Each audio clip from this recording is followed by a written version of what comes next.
భారీ బడ్జెట్తో తెరకెక్కుతున్న రామాయణం సినిమాలో శూర్పణఖ పాత్ర కోసం ప్రియాంక చోప్రాను సంప్రదించారు. కానీ, ఆమె బిజీగా ఉండటంతో రకుల్ ప్రీత్ సింగ్కు అవకాశం వచ్చింది. ప్రస్తుతం తెరకెక్కుతున్న భారీ బడ్జెట్ చిత్రాల్లో రామాయణ్ ఒకటి. రణ్బీర్ కపూర్ రాముడిగా, సౌత్ స్టార్ హీరోయిన్ సాయిపల్లవి సీతగా నటిస్తోంది. కన్నడ స్టార్ యష్ రావణుడి పాత్ర పోషిస్తున్నాడు.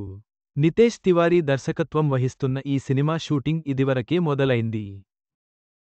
వచ్చే ఏడాది దీపావళికి తొలి భాగాన్ని, 2027లో రెండో భాగాన్ని రిలీజ్ చేయాలని మేకర్స్ ఆలోచిస్తున్నారు. ప్రియాంక ఔట్ తాజాగా ఈ సినిమాకు సంబంధించిన ఓ ఆసక్తికర విషయానికి ఫిల్మీదునియాలో చక్కర్లు కొడుతోంది. రావణుడి చెల్లెలు శూర్పణఖ పాత్ర కోసం స్టార్ హీరోయిన్లను సంప్రదించారట.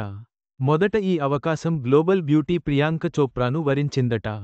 కానీ, తన చేతిలో ఉన్న ప్రాజెక్టులతో ఆమె ఫుల్ బిజీగా ఉందట. దీంతో రామాయణ్ చిత్ర యూనిట్ ప్రియాంకను వదిలేసి రకుల్ ప్రీత్ సింగ్ను శూర్పణఖ పాత్ర కోసం సంప్రదించినట్లు తెలుస్తోంది.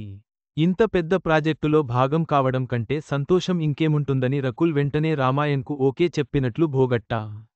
రామాయణ్ ఈ క్రమంలో ఆమెకు లుక్ టెస్ట్ చేసేందుకు సిద్ధమవుతున్నారని సమాచారం. మరి ఇదెంతవరకు నిజమన్నది తెలియాల్సి ఉంది. రామాయణ్ విషయానికి వస్తే సన్నీ డియోల్ హనుమంతుడిగా, లారా దత్తా కైకేయిగా కనిపించనున్నారు.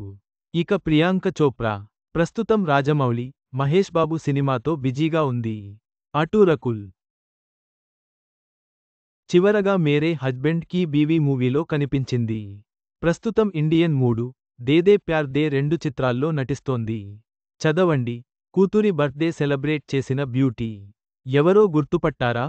చివరగా, రకుల్ ప్రీత్ సింగ్ శూర్పణఖ పాత్రలో నటించనున్నట్లు వార్తలు వస్తున్నాయి. ఈ వార్తల నిజానిజాలు తెలియాల్సి ఉంది.